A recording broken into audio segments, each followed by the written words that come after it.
आप सबने देखा और आज के ऐतिहासिक दिन के गवाही बने।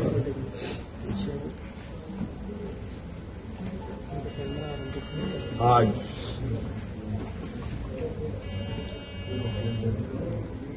भव्य शपथ ग्रहण के बाद नई सरकार गठन के मार्ग प्रशस्त हुए हैं। उसके पश्चात आज हम लोग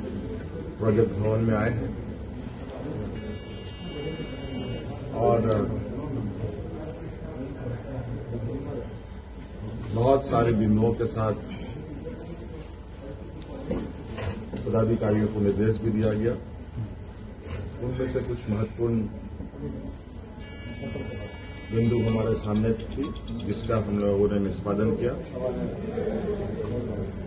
आप सब लोगों ने देखा और आप सब लोगों को मालूम है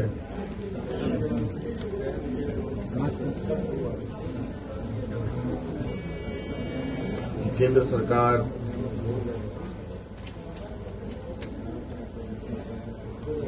देश की रक्षा हेतु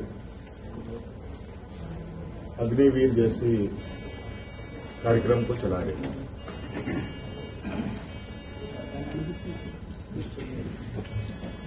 उस विषय को लेकर कई सवाल हैं नौजवानों के भविष्य को लेकर, और आपको मैं बताना चाहूंगा कि राज्य सरकार ने, हम लोगों ने पहले ही ये निर्णय लिया था कि झारखंड राज्य के जो भी नौजवान अग्निवीर में शामिल होंगे और किसी घटना में अगर उनकी मृत्यु होती है तो उनके पूरे परिवारों के साथ, परिवारजनों के साथ राज्य सरकार खड़ी रहेगी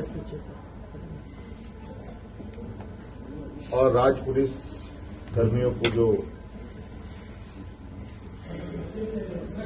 राज्य की किसी घटना में मृत्यु होने पर जो सहायता सहयोग सरकार देती है, वही सहयोग अग्निवीर के परिजनों को भी दे होगा। आपको मालूम है कि अभी कुछ दिन पहले ही असम के सीमावर्ती क्षेत्र में उग्रवादी घटना में 21 या 22 तारीख का दिन है, जहां झारखंड का एक नौजवान चंदन क्यारी, बोकारो जिले का एक क्षेत्र है, वहां का एक नौजवान अर्जुन महतो जो वीर गति को प्राप्त हुआ, उनको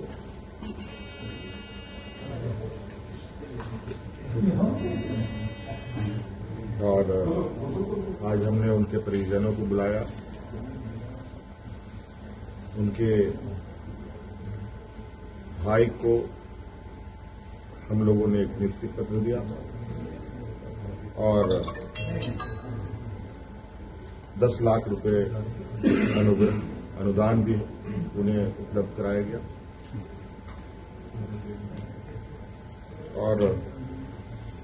उनके भाई बलराम महतो बोकारो समाहरणालय में चतुर्थ वर्ग के पद पर उनको नियुक्त भी किया गया।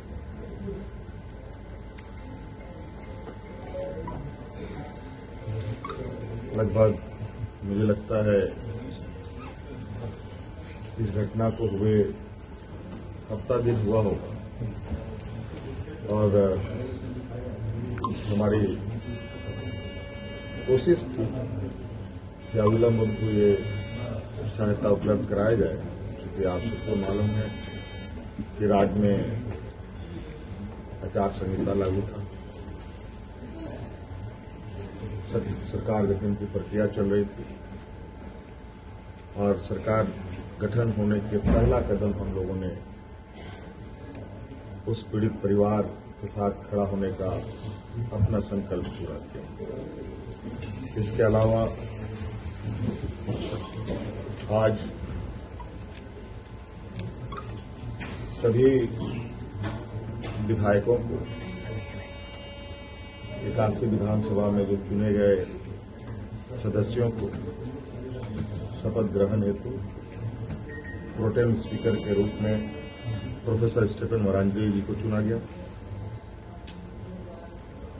और ये भी निर्णय लिया गया कि आगामी 9 से 12 तारीख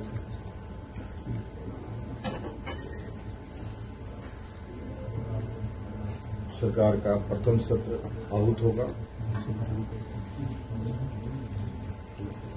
और ये भी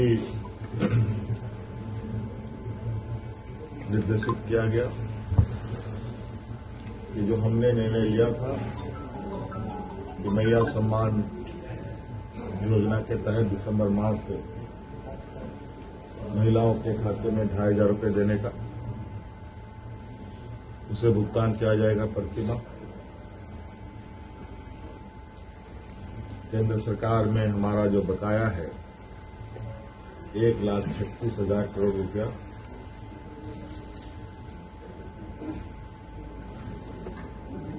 जो केंद्रीय सरकारी उपक्रमों पर है,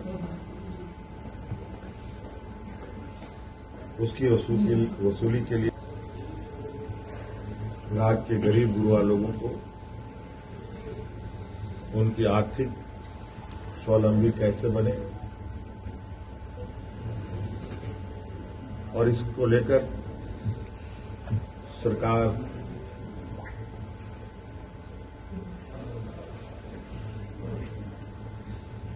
को अपनी आय बढ़ाने की आवश्यकता होगी। इसके लिए नए स्रोत खोजे जाएंगे। खनन क्षेत्र में लागू या चल रहे पुराने करों की समीक्षा होगी और उसमें वृद्धि एवं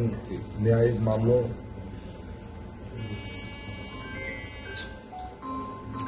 जो लंबित है उन सबको त्वरित गति से खत्म किया जाएगा।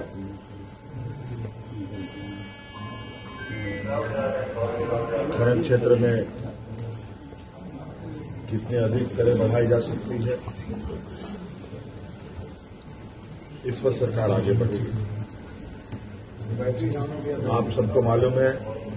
कि हम लोगों ने उत्पाद सिपाही में भर्ती की प्रक्रिया पूरी कर ली है, लेकिन इस प्रक्रिया के तहत बड़े पैमाने पर नौजवानों की जाने गई है, जो बहुत ही दुखद घटना के रूप में हमारे सामने आया है।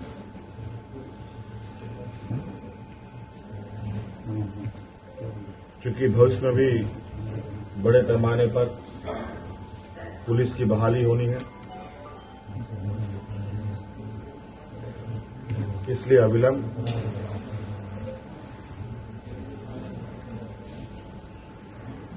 पिछले हुए नियुक्ति में जो घटना घटी है उसकी समीक्षा की जाएगी।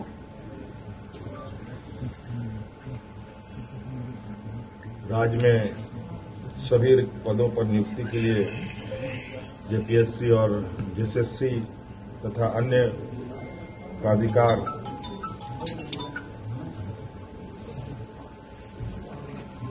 1 जनवरी 2025 के पूर्व परीक्षा कैलेंडर प्रकाशित किया जाएगा और जो लंबित रिजल्ट हैं उनको प्रकाशित किया जाएगा।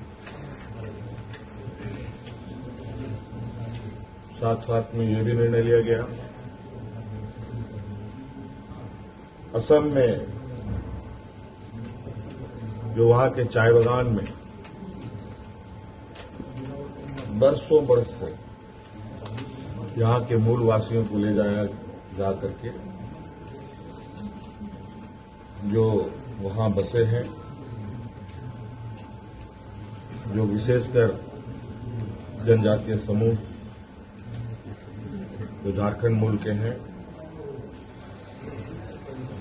उनकी दशा एवं उनके भविष्य में दिए जाने वाले सुविधा का अध्ययन के लिए सर्वदलीय प्रतिनिधि मंडल एवं पदाधिकारियों का दल